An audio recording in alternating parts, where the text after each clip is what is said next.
পরম উপকারী বান্ধব হচ্ছেন তিনি, যিনি সকলকে কৃষ্ণ ভক্তি দান করেন।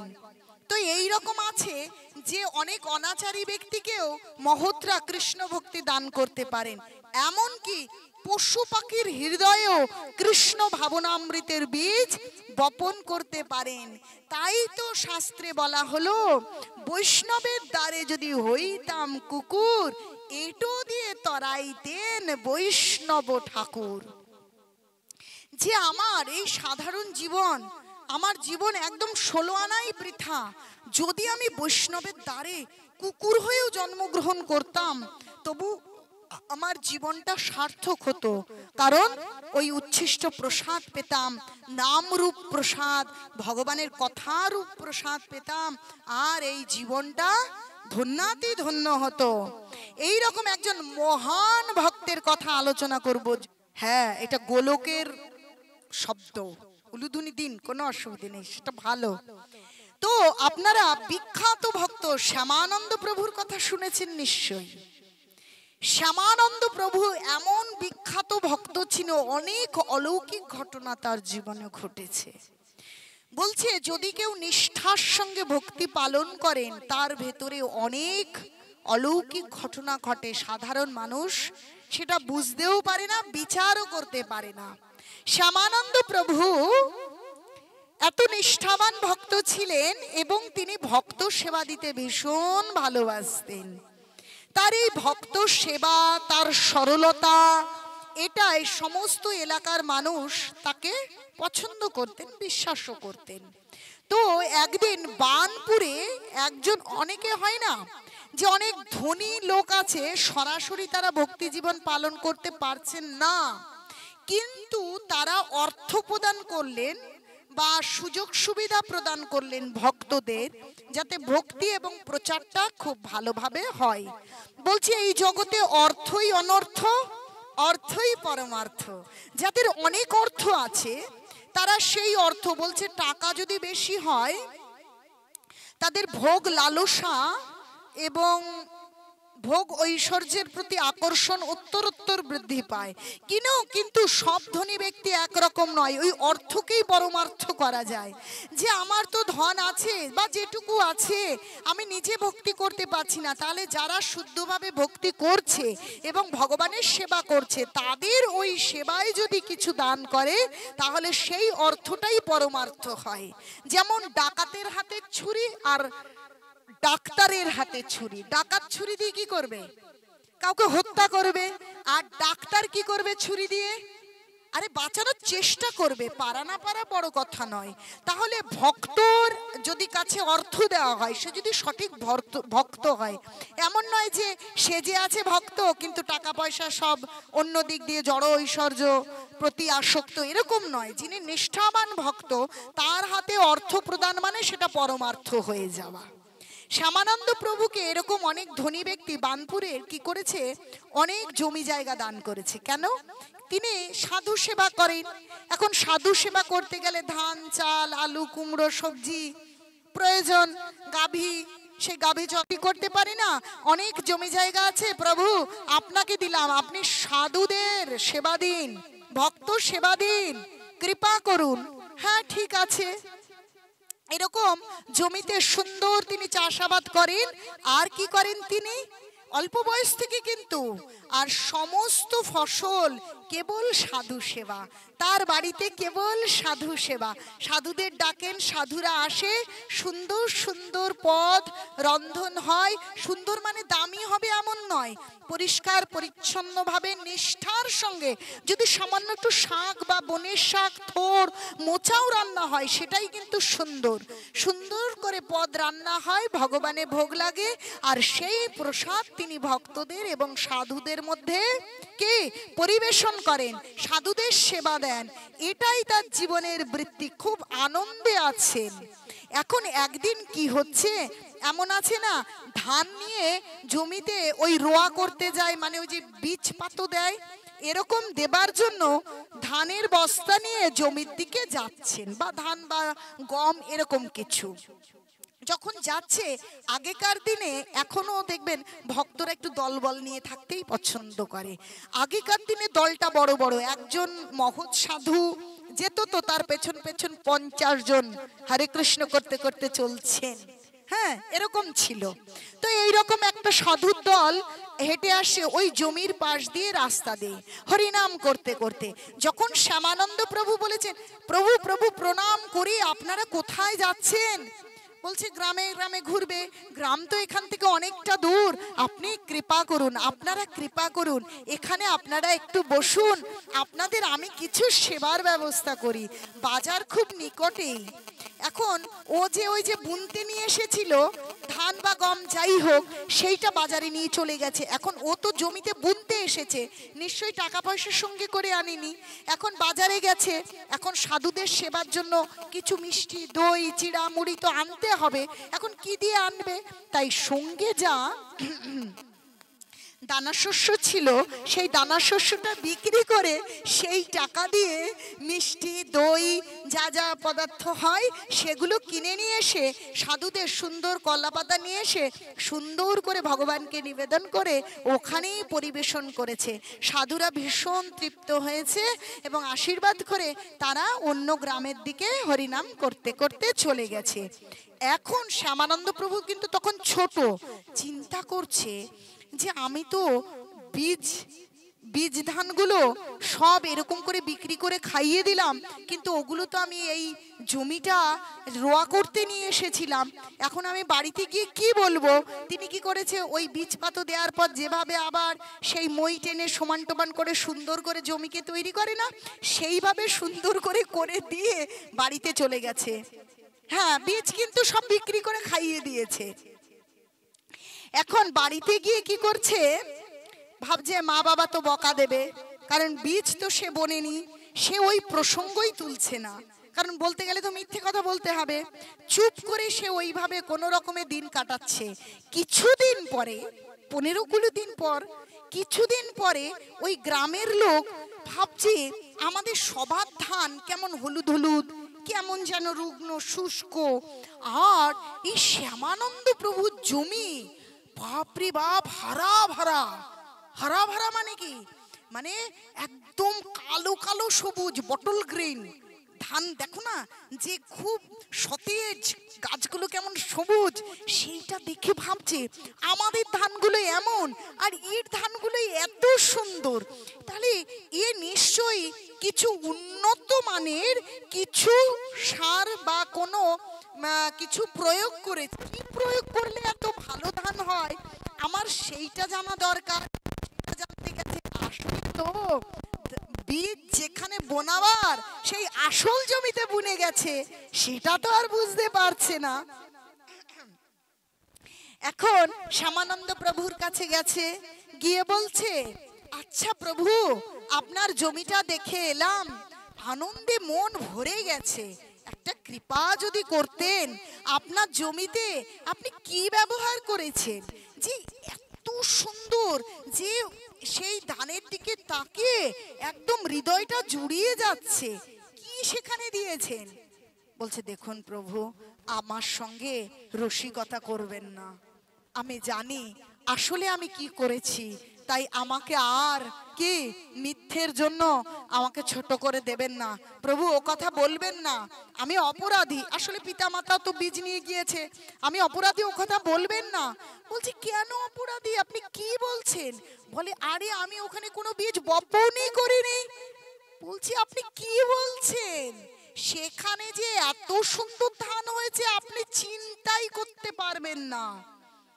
আসল কথা হচ্ছে আমরা বুঝতে পারি না, কারো খাবার অভাব, কেউ ফুটপাতে খেতে পায় না, কারো বেশি কারো কম, আমরা কিচ্ছু জানি না এর রহস্য, যে কোথায় কি বুনলে কি ফল হয় এই সম্বন্ধে আমাদের কোনো ধারণা নেই। কেবল ডিগ্রি, কেবল পড়াশুনো করছি, কিন্তু কেবল মূর্খ এই বসে আছি। আসলে যদি কারো অর্থ পরমার্থ হয়, যদি তার অর্থ ভক্ত সেবা, সাধু সেবায় কাজে লাগে, সেই বীজ অরিজিনাল সত্য জায়গায় বপিত হয়, তার ফসল জন্মে জন্মে কোটি কোটি কল্পেও শেষ হয় না। সেই রকম জায়গায় ওর বীজ বপন হয়ে গিয়েছে। আমরা বুঝতে পারি না, যখন একাদশী করতে বলি বলে আরে উপোস থেকে যদি ভগবানকে পাওয়া যায়, তাহলে যারা না খেয়ে আছে ফুটপাতে খেতে পাচ্ছে না বাচ্চারা, তারা তো ভগবানকে আগে পেত, ওরা খেতে পাচ্ছে না বলে খাচ্ছে না। আর আমরা, ভগবান শাস্ত্রে নির্দেশ দিয়েছে একাদশীর দিন পঞ্চশস্য গ্রহণ করা যাবে না, ভগবানের নামকে, ভগবানের নির্দেশকে প্রাধান্য দিয়ে আমরা সেদিন আহারকে বর্জন করে কেবল হরি নাম রূপ সুধা অমৃত আহার করব। সেদিন ভগবানের কথারূপ অমৃত আস্বাদন করবার জন্য রান্না বান্না বন্ধ করে কেবল কি হরে কৃষ্ণ কৃষ্ণ কৃষ্ণ হরে হরে, হরে রাম রাম রাম হরে হরে, সেটা আমরা বুঝতে পারছি না, কেবল উল্টো পাল্টা তর্ক না। তাহলে বিষয়টা ভালো করে বুঝুন। এইবার শ্যামানন্দ সত্যি সত্যি জমিতে গিয়ে দেখছে সে কি সুন্দর, তার দিকে তাকিয়ে শ্যামানন্দর কি হচ্ছে, দু চোখ তো আর কি শুকনো থাকছে না, যে কি ভক্ত সেবা, ভক্তের সেবা, ভক্তকে প্রসাদ, কি কি অলৌকিক বস্তু। আমি বীজ বপন না করেই উপরে জমিটা মই দিয়ে চলে এসেছিলাম, আর এখানে এমন ধান, এমন রত্ন উৎপাদিত হয়েছে যাতে আমি বারংবার ভক্তের সেবা দিতে পারি, আরো ভক্তের সেবা দিতে পারি। দেখুন ভগবান কিরকম কৃপা করে। আর দেখবেন ভক্ত সেবা, বৈষ্ণব সেবার জন্য ওসব করবার টাকা নেই, কিন্তু অন্য সব কিছুতে কি লাখ লাখ হাজার হাজার। এ শুধু আপনাদের বাড়িতে নয়, আমার বাড়িতে আছে। কালকে দেখলাম জলের মতন তোড়া তোড়া নোট চলে গেল, কিচ্ছু যায় আসে না। ভগবানের অনুষ্ঠানে 10টা টাকাও বেরোয় না, এরকম দেখে বাস্তব অভিজ্ঞতা। তাই আমরা কলিযুগে সব মূর্খের মতন হয়ে আছি, যে আসলে টাকাটাকে যে আশেপাশের লোকের এত সুন্দর শস্য হয় না। এখন দেখবেন ভক্ত হলে এই যুগের একটা নিয়ম আছে, হিংসা মাৎসর্য।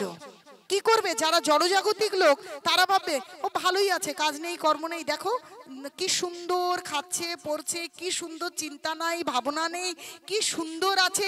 হিংসাই হিংসা, তখন আজে বাজে কথা বলা, নিন্দা করা, এগুলো পাশের লোক করবে।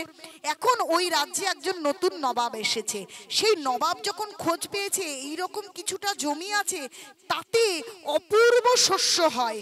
এখন সে ভাবছে অপূর্ব শস্য একজন রাজার বা নবাবের সেই জমিটা থাকবে, সেই জমি কোনো সাধারণ মানুষের কেন থাকবে?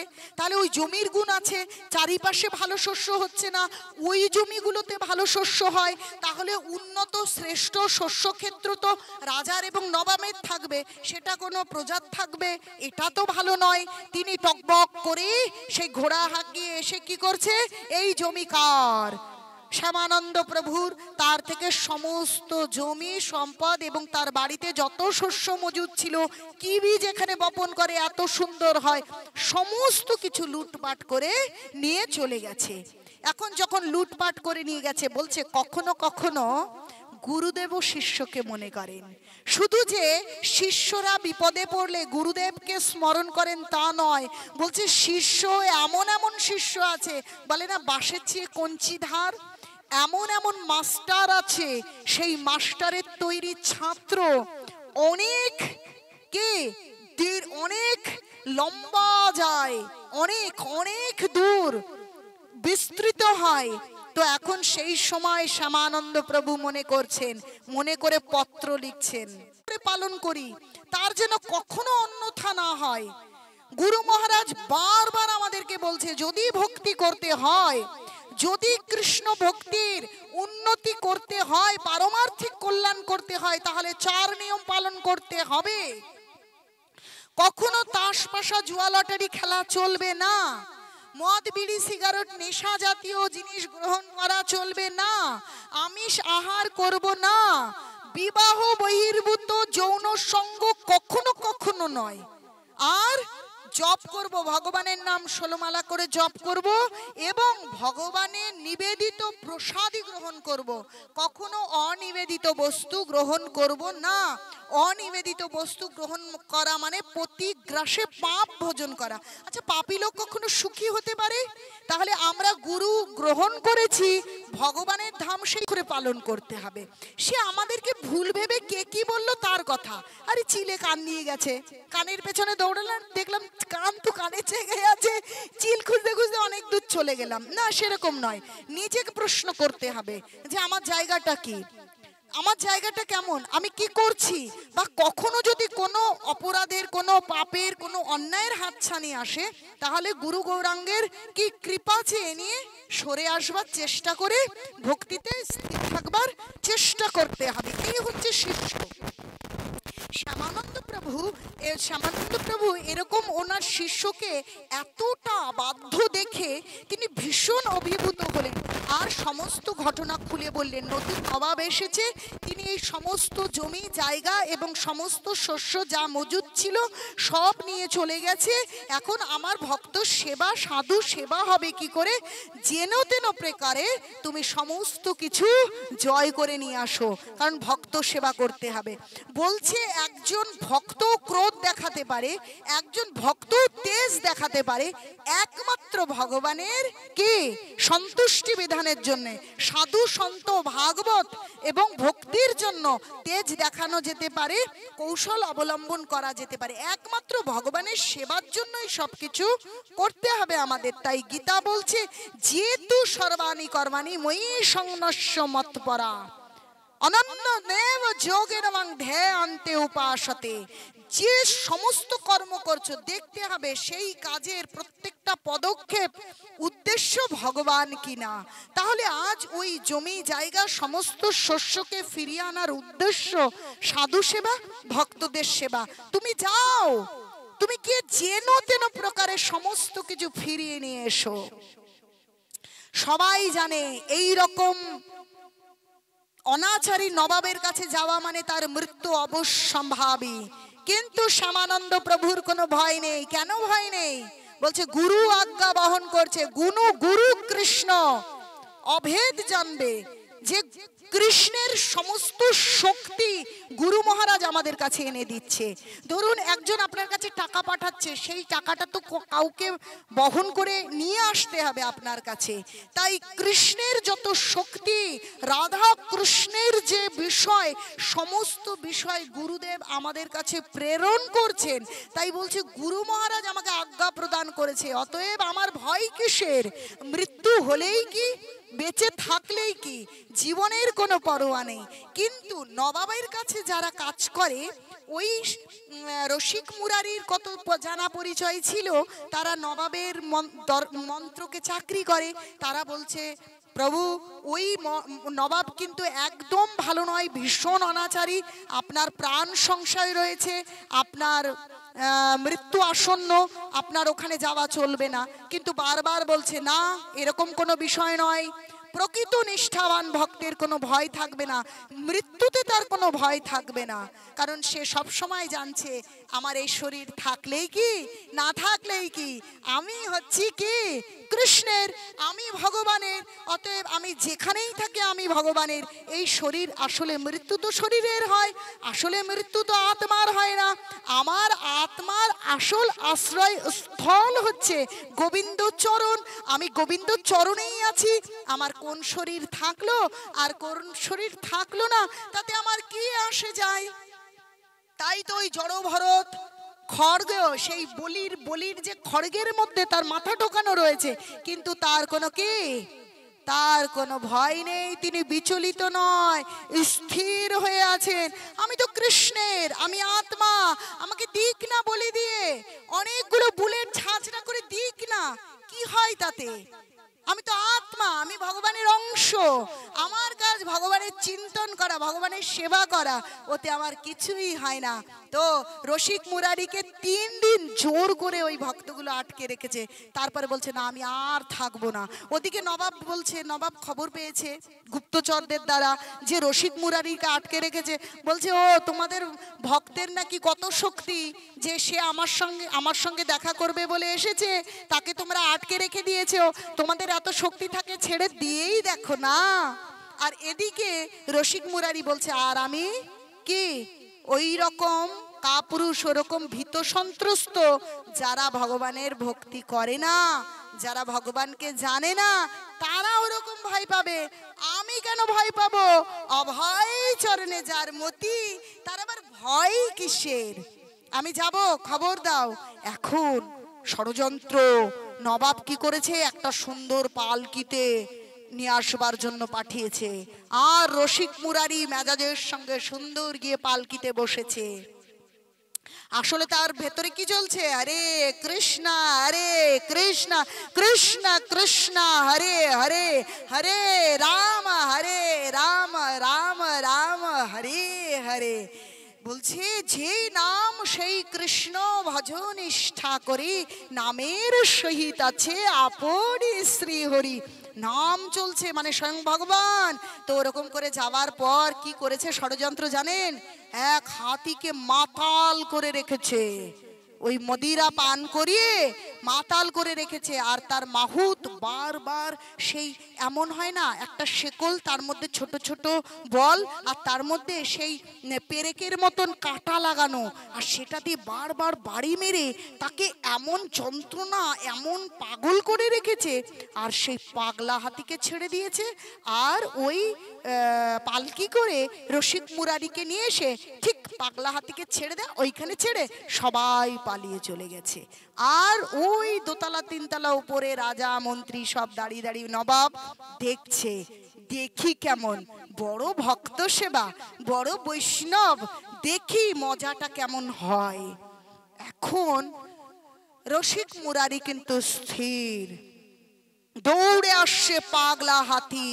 পাগলা হাতি এসে যখন তার কাছে এসেছে, আরে একটু তো দাঁড়াও, তুমি হাতি নও, তুমি স্বয়ং ভগবানের অংশ, তোমার অভ্যন্তরে ভগবান বসে আছে, পাগলামো করো না। ওই তামসিক গুণে এই পশু শরীর পেয়ে এই রকম কষ্ট ভোগ করছো, একটু বোঝার চেষ্টা করো, ভগবানের ভক্তি করো, ভগবানের নাম গ্রহণ করো, তোমার অভ্যন্তরে ভগবান রয়েছে, তুমি ভগবানের অংশ। এই আমার ভেতরে যে আত্মা আছে, তোমার শরীরে, তোমার হৃদয়ে সেই একই আত্মা আছে। তুমি বুঝতে পারছো না, ওপর থেকে তুমি হস্তি শরীর পেয়ে অন্যের তাড়নায় তুমি কি পাগলামি করছো। বলছে যে কে সাগ্র শতভাগাংশ শতাংশ সদৃশাত্মক জীব সূক্ষ্ম স্বরূপ হয়ং সংখ্যাতীত হি চিৎকণা। যে একদম এই কেশের 10,000 ভাগের 1 ভাগ আত্মা, সেটা ভগবানের অংশ, আমার হৃদয়েও আছে, তোমার হৃদয়ে আছে, স্বয়ং ভগবান পরমাত্মা রূপে তোমার মধ্যে বিরাজমান। তুমি কেন ওদের দ্বারা প্ররোচিত হচ্ছ? শরীরটাকে নষ্ট করো না। ওমা একটুখানি কটুকু সময় পাগলা হাতি মদিরা পান করেছে, তাকে যন্ত্রণা দিয়ে পাগল বানিয়েছে, কিন্তু ও যখনই দুটো কথা বলেছে বশ হয়ে গিয়েছে। আমরা ভাবছি, আপনারা ভাবছেন ওই বিদেশিরা ভক্ত নয়, ওরা ভক্তের কি ওপরে বর্ম, ওপরে একটা খোলস ধারণ করেছে ভক্তির, এসে আমাদের সম্পদ নিয়ে চলে যাবে, আমাদেরকে আবার পরাধীন করে দেবে। ইসকন আমাদেরকে এরকম করছে, এইটা ভাবছি আমরা, তাই তো? এইটা ভাবছি না, বিষয়টা সেরকম নয়। দেখুন, যদি নিষ্ঠাবান ভক্ত, শুদ্ধ ভক্ত প্রভুপাদ, তিনি যখনই গেছেন সেই বলছে যারা ধর্মহীনা মানব, পশুর সমতুল্য মানুষ, যারা মাংস খায়, আফ্রিকান যে অন্ধকারের মানুষগুলো, কেউ মানুষ মারা যাবে তো তাকে বেঁধে তার মাংস খাবলে খাবলে খাবে, এই রকম মানুষদেরও কৃষ্ণ ভক্তি আর কৃষ্ণ প্রসাদ দিয়ে এসেছেন প্রভুপাদ। তাহলে চিন্তা করুন, একদম বাস্তব উদাহরণ, যে মানুষগুলো মনুষ্য মান আর হুঁশ নেই এই রকম পরিস্থিতিতে রয়েছে, সেই রকম মানুষগুলো পশুর সমতুল্য। তো সেই রকম পশুর সমতুল্য মানুষের কাছে প্রভুপাদ যখন গিয়ে হরিনাম বললেন, কি গলায় খুব সুর ছিল, হারমোনিয়াম বাজিয়ে হরিনাম করতেন, ওই রকম গলায় হাতে তালি দিয়ে জুড়ি বাজিয়ে হরে কৃষ্ণ করে দলে দলে তাদেরকে ভক্ত বানিয়ে, হিপিদেরকে হ্যাপি বানিয়ে দিলেন। দেখুন তার ইতিহাস আমাদের শাস্ত্রে রয়েছে। শ্যামানন্দ প্রভুর শিষ্য রসিক মুরারি একটা হাতির কানে কানে যখন বললেন, সেই মত্ত হাতি শান্ত হয়ে দু পা নিচু করে এরকম একসাথে করে রসিক মুরারিকে প্রণাম করলেন। প্রণাম করবার সঙ্গে সঙ্গে তার কানে রসিক মুরারি কি করলেন, হরে কৃষ্ণ কৃষ্ণ কৃষ্ণ হরে হরে, হরে রাম রাম রাম হরে হরে। চিন্তা করে দেখেছেন, হাতিকে তিনি হরিনাম মন্ত্র, বীজ মন্ত্র প্রদান করে দিলেন। আর কেন সাধুদের কাছে তুলসী মালা থাকে? সাধুরা কেন তুলসী মালা নিয়ে ঘুরে বেড়ায়? বলে না ইসকনরা ব্যবসা করছে, তুলসী মালা বিক্রি করবে, গ্রন্থ বিক্রি করবে, তিলক বিক্রি করবে, এরা ব্যবসা করে। যদি তুলসী মালা না থাকে ভক্ত কি করে তৈরি করব? দেখুন সেই ইতিহাস। শ্যামানন্দ প্রভু কি ইসকন ছিল? রসিক মুরারি না, শুদ্ধ ভক্তি। ইসকন মানে আন্তর্জাতিক কৃষ্ণ ভাবনা অমৃত সংঘ, যেটার শুদ্ধ ভক্তি জগতে ছড়িয়ে দিচ্ছে। তাহলে সেই মুরারি, রসিক মুরারি সঙ্গে সঙ্গে তার কাছে কি তুলসীর মালা, সেই মালাটাকে কি করলো, ও তো রেডি হয়েই এসেছিল, সে কি করেছে, হাতির গলায় মালা পরিয়ে দিয়েছে আর কানে হরিনাম দিয়ে দিয়েছে। দেওয়ার সঙ্গে সঙ্গে হাতি তার স্বরূপে এসে গেছে। ও হাতি শরীরেই আছে, কিন্তু চেতনার পরিবর্তন হয়েছে। ওই যে বলছিলাম না, প্রত্যেকের মধ্যে ভগবত ভক্তি আছে, আসলে সেই ভক্তিকে জাগিয়ে তোলবার প্রয়োজন, জাগিয়ে তোলা প্রয়োজন, প্রত্যেকের ভেতরে রয়েছে। কারণ ভগবান রয়েছে প্রত্যেকের হৃদয়ে। ঈশ্বর হৃদয়েস্য অর্জুন তেষ্রতি, সকলের হৃদয়ে রয়েছে, সেই জন্য জাগিয়ে তুলতে হবে। এখন ওই দীক্ষা প্রদান করে দিলেন আর হাতিটার নাম দিলেন, হাতি তোমার আজকে থেকে নাম হলো, তোমার নাম গোপাল দাস। এখন ওই প্রণাম করে, যেমন একটা বাছুরকে যদি বা গাইকে যদি টেনে নিয়ে যান, বাছুর কি করবে, পেছন পেছন যাবে। এখন ওই রসিক মুরারি এই কাণ্ডটা হাতিকে এই রকম মন্ত্রে বশ করে দিয়েই সে বেরিয়ে আসছে, সবকিছু জয় করা হয়ে গিয়েছে। এখন রাজা ওপর থেকে দেখে বুঝতে পেরেছে এ কোনো সাধারণ মনুষ্য নয়, কোনো খোলসধারী বর্মধারী সাধুও নয়। বলছে সাধু সাজ নয়, যদি ভেতর থেকে সাধু না হতে পারি, ওপর থেকে সেজে নিলাম আর ভেতর ভেতর বদমাইশি করলাম, ওটা কি সাধু হয় নাকি? তাহলে সেই কথায় কাজ হবে না। কিন্তু সাবধান, যদি কেউ আচরণ করে তাহলে তার কথাই কিন্তু কাজ হবে, কিন্তু তাকে যদি খারাপ কথা বলা হয় তাতেও কিন্তু বিরাট প্রভাব পড়বে। কারণ যদি কেউ আচরণ করে তার কথায় অবশ্যই কিছু না কিছু কাজ হবে। আর প্রভুপাদের কথাই তো সারা বিশ্ব ভক্ত হয়ে গিয়েছে। রসিক মুরারি সমস্ত কিছু জয় করে নিয়ে এসছে, কারণ নবাব এসে তার চরণে পড়েছে। এ তো সাধারণ ভক্ত নয়, এ তো কোনো বর্মধারী নয়, এ প্রকৃত বৈষ্ণব, প্রকৃত সাধু এসে চরণে পড়েছে এবং সমস্ত জমি জায়গা শস্য যা কিছু হরণ করে নিয়ে এসেছিল সব দিয়ে দিয়েছে। এখন সব কিছু নিয়ে সব গাড়িতে, ওই যে গরুর গাড়িতে সব বহন করে সব নিয়ে চলে যাচ্ছে। আর রসিক মুরারির পেছনে পেছনে মাথাটা নিচু করে দোলাতে দোলাতে হাতিও চলেছে, যেমন করে সেই গাভীর পেছন পেছন তার বাছুরও চলে, সেইভাবে গোপাল দাস চলছে রসিক মুরারির পেছন পেছন। এখন গোপাল দাস ভক্ত হয়ে গিয়েছে, রসিক মুরারির পেছন পেছন থাকে, কোথাও যায় না। ভক্তদের সেবা হয়, ভক্তদের সেবা হওয়ার পর পাতাগুলো পড়ে, সেই প্রসাদগুলো পায়। আর ভক্তদের সেবার জন্য চাল আনতে হবে, দোকান থেকে চালের বস্তা সুরে করে তুলে নিয়ে চলে আসে। গম আনতে হবে, গম নিয়ে চলে আসে, এইভাবে সব নিয়ে আসে। আর গুরুদেব কি করে, যখন খবর পায় আর যা প্রয়োজন ওকে বলে, আর সেই টাকাগুলো মিটিয়ে দিয়ে চলে আসে।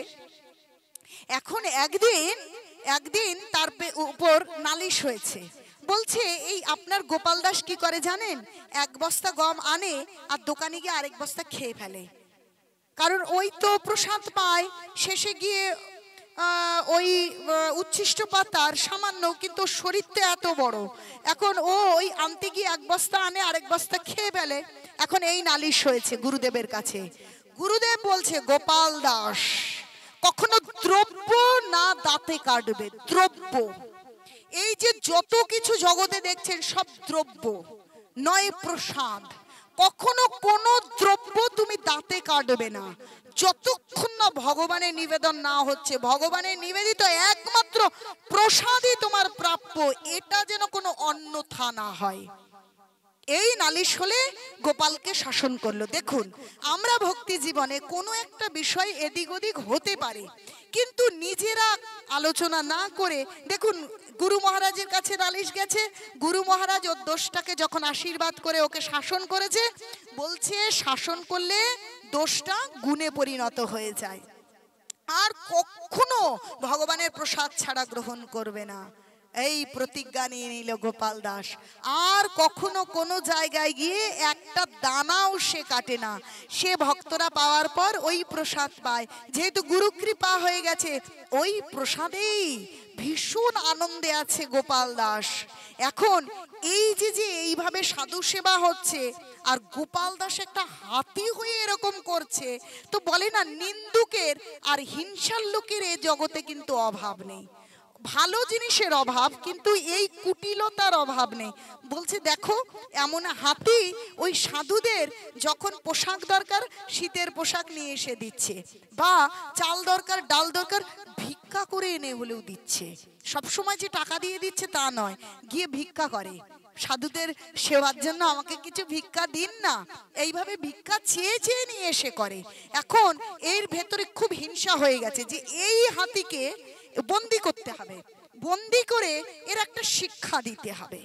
বোঝেন না জমিদার নবাবদের কত শক্তি। এখন একে কি করে বন্দি করবে, যেই আসে নবাবের পাইক পেয়াদা সুরে তুলে এমন জোরে ছুঁড়ে ফেলে, তাদের আর কোনো ঠিকানা থাকে না। বলছে তুমি না সাধু, তুমি না ভক্ত, তুমি এরকম করে মারো কেন? বলছে আত্মরক্ষার অধিকার প্রত্যেকের আছে, আমার আত্মারও এই শরীরে বেঁচে থেকে ভজনা করবার অধিকার আছে, তাই কেউ যদি আক্রমণ করে, বলে না সেলফ ডিফেন্স বলে না, আসলে আত্মরক্ষা করবার অধিকার সকলে আছে। ওরা আমাকে মারতে এসেছে তাই আমি ওদেরকে আঘাত করেছি। এখন যদি কেউ তুলসী মালা তিলক ভক্তরূপে আসে তাকে সে প্রণাম করে, আর যে ওরকম বন্দুক ওরকম সাজে আসে তাকে বোঝে যে আমাকে আমাকে বন্দি করতে এসেছে, তাদেরকে সুর দিয়ে তুলে এমন করে ছুঁড়ে ফেলে যেন কি কোনো একটা ঢিল বা একটা ইট ফেলে দিচ্ছে, এরকম হচ্ছে, এরকম করে ফেলে দিচ্ছে। এখন বড় চতুর হয় কুটিল ব্যক্তিরা, কি করেছে যে তাহলে চলো আমরা একটু সাধু সেজে গেলেই একে বন্দি করা যাবে। এখন ওই বদমাইশগুলো কি করেছে, তিলক পরেছে, মালা পরেছে, পরে একদম সাধুর মতন বেশ ধারণ করে গোপাল দাসের সম্মুখে আসলে গোপাল দাস সামনের দুটো পা নিচু করে দুই পা জোড়া করে প্রণাম করে পায়ে লুটোপুটি খায়, আর পায়ের ধুলো নিয়ে মাথায় দেয়। এটা তার অভ্যাস, সাধু দেখলেই এটা করে। এখন ও তো সরল, বলছে বৈষ্ণবতার অপর নাম সরলতা। তাহলে এখন যখন ওরা সেজে এসেছে, উনিও ও গোপাল দাসও একদম মাথা নুইয়ে তার পায়ের ধুলো নিয়ে প্রণাম করছে। আর সেই ফাঁকে ওরা কি করেছে, ওতে বন্দি করে নিয়েছে। এখন বন্দি করে জেলখানে একটা লোহার গারদের মধ্যে ওকে রেখে দিয়েছে। এখন গারদের মধ্যে তো রেখে তো দিয়েছে, তামসা দেখবে ওরা যে কি করে দেখি, এই বাজার থেকে এরকম করে সব জিনিস টিনিস নিয়ে এত সুবিধা করে দিচ্ছে, সাধুদের এত সুবিধা, বলে সাধুদের প্রতি জড়জগতিক মানুষ একটু বেশি হিংসা করে, দেখবেন বেশি হিংসা করে। এখন এই সাধুদের প্রতি প্রতিশোধ নেবে, তাই এই জন্য ওকে বন্দি করেছে। কিন্তু ও ওই জল দেয়া আছে, এক ফোঁটা জলও সে খায় না, দানা দেয়া আছে এক ফোঁটা, এক রঞ্চ দানাও সে খায় না। আরে কি মুশকিল, একটু দানাও খায় না, জলও খায় না, একদিন দুদিন এক সপ্তাহ 10 দিন হয়ে যাচ্ছে। এখন খারাপ লাগছে, আরে এদের তো বন্দি করে সাধুদেরকে শিক্ষা দেব, কিন্তু এত বড় একটা হাতি, যে হাতিটা কোনো স্বাভাবিক নয়, সাধারণ হাতি নয়, একটু জলও খায় না। আরে খাবার খায় না, একটু জল তো না খেলে মরে যাবে। পাইক পেয়াদাকে বলছে, তোমরা শোনো, এই হাতিটাকে একটা কাজ করো, এ তো আবার সাধারণ হাতি নয়, এ তো আবার ভক্ত হাতি, উল্টো জগতের কথা। তাহলে একটা কাজ করো, এই জল খাবে না, এই দানাও খাবে না। আসলে ওর যে গুরুর নির্দেশ, বলছে জীবন যাবে তবু গুরুর নির্দেশ অমান্য করব না। দেখুন, সে কিন্তু হাতি শরীর পেয়েছে, গুরুর নির্দেশ অমান্য করছে না। অনাহারে একদিন দুদিন আমরা ভালো একটু প্রসাদ পেলে প্রতিজ্ঞা ভেঙে ফেলে রাতে আবার খেয়ে নিই, ভোরবেলা ঠিক আছে দেরি হলে দেরি হোক উঠতে, আগে তো খেয়ে নিই, বিরিয়ানি হচ্ছে, ঠিক কি না? কিন্তু গুরুর আদেশ যে প্রসাদ ছাড়া একটা দানাও তুমি খাবে না। তাই ওই জেলখানার মধ্যে সে বলছে, ভাবছে যে এখানে আমি দানাটা কি করে খাবো, এখানে জলটা কি করে খাবো, তা তো ভগবানের নিবেদিত নয়, আর এরা সব ভক্ত নয়, এরা আমাকে প্রসাদ কোথা থেকে দেবে? আর ভগবান বলেছে কোনো দ্রব্য জীবনে আর দাঁতে কাটবে না, একমাত্র প্রসাদই পাবে। তাহলে আমি কি করে খাবো? আমি মরে যাব, কিন্তু আমি কোনো কিচ্ছু খাবো না। তাই দেখুন কত বড় শিক্ষা আমাদের জন্য, যে গুরু মহারাজের নির্দেশ আমরা কি করে পালন করব। তাই কখনো যদি ভুল হয়, দেখুন কলিযুগ, কিন্তু এই ভক্ত চরিত্র আর ভাগবত কথা আমাদের মধ্যে ভক্তির দৃঢ়তা আনে, আমাদেরকে উত্তম ভক্তে পরিণত করবে। একমাত্র ভক্ত কাহিনী ভাগবত কথা আমাদেরকে সঠিক পথে টিকে থাকতে শক্তি প্রদান করবে। এখন ওই পাইক পেয়াদাকে বলছে নবাব, এই শোন শোন, এত শাস্তি দিয়ে কাজ নেই, একটু ওই গঙ্গার ধারে নিয়ে যা। ওই গঙ্গার জলের নিলে, গঙ্গা তো ভগবানের চরণ থেকে এসেছে, এ তো আবার সাধু হাতি, তো দেখ একটু গঙ্গার জল খাই কিনা, অন্তত বেঁচে তো থাকুক। ওদের শাস্তি দিতে গিয়ে এই নিরীহ প্রাণী মেরে ফেলার কোনো দরকার নেই। এখন যেই গঙ্গায় নিয়ে গেছে, সে কি করেছে জানেন? একটু গঙ্গা জল ভগবানের, কারণ গঙ্গা জল হচ্ছে সর্বদাই ভগবানের প্রসাদ, কারণ গঙ্গা ভগবানের পদ থেকে উৎপন্ন হয়ে এসেছে। একটু গঙ্গা জল মুখে দিয়ে ওখানেই গুরুদেবের নাম করছে, কারণ গুরুদেবের মাধ্যমেই আমরা স্বয়ং কৃষ্ণকে, স্বয়ং কৃষ্ণ ধাম এবং ভগবানকে পেতে পারি, কারণ তিনি আমাদের মধ্যে নিত্য সংযোজনকারী ভগবানের সঙ্গে, তাই তো? তিনি গুরুদেবকে স্মরণ করে ভগবানের নাম করছেন, এবং যখনই গুরুদেবকে স্মরণ করে গুরুদেবের দেওয়া ভগবানের সেই নাম তিনি উচ্চারণ করছেন, তখন তার হস্তি শরীর নষ্ট হয়ে চিন্ময় শরীর লাভ করে তিনি ভগবানের ধাম প্রাপ্ত হয়ে গিয়েছেন। নিতাই গৌর সীতানাথ প্রেমানন্দে, হরি হরি বল, হরি হরি বল। চিন্তা করে দেখুন, একটা হাতি শরীর ভগবানের নাম করে, গুরু মহারাজের আদেশ পালন করে, কিন্তু সদ্গুরু হতে হবে। সদ্গুরু সেই নির্দেশ প্রদান করবেন যা শাস্ত্রে আছে, যা তিনি গুরু পরম্পরা ধারায় শিখেছেন। কিন্তু বর্তমান যারা গুরুর ব্যবসা করছেন, শাস্ত্র যা বলছে তা শিষ্যকে বলে না, তাহলে কিন্তু হবে না। দেখতে হবে গুরুদেব শাস্ত্র অনুযায়ী নির্দেশ পালন করছেন কিনা, পরম্পরা ধারায় আছেন কিনা। শাস্ত্র অনুযায়ী তিনি যদি হরিনাম প্রদান করেন এবং নিয়ম পালন করতে বলেন, শুধুমাত্র সেই নিয়ম পালন করে সেই নামে নিষ্ঠা রেখেই আমরা ভগবানের ধাম প্রাপ্ত হতে পারি। তাই আপনাদের কাছে বলরামপুরবাসীর চরণ ধরে ধরে আমি কৃপা আশীর্বাদ চাইছি, যেন আমার ভগবানের নামে এবং গুরু মহারাজের আদেশ নির্দেশের প্রতি আস্থা থাকে, বিশ্বাস থাকে, সেই দৃঢ়তা থাকে, এই আশীর্বাদ চেয়ে নিয়ে আর আপনাদের যাতে কৃষ্ণ ভক্তি আসে সেই প্রার্থনা ভগবানের কাছে পাঠিয়ে আমি আজকের সংক্ষিপ্ত হরিকথা এখানেই বিশ্রাম রাখছি। নিতাই গৌর প্রেমানন্দে হরি হরি বল। কারো মনে যদি কোনো প্রশ্ন থাকে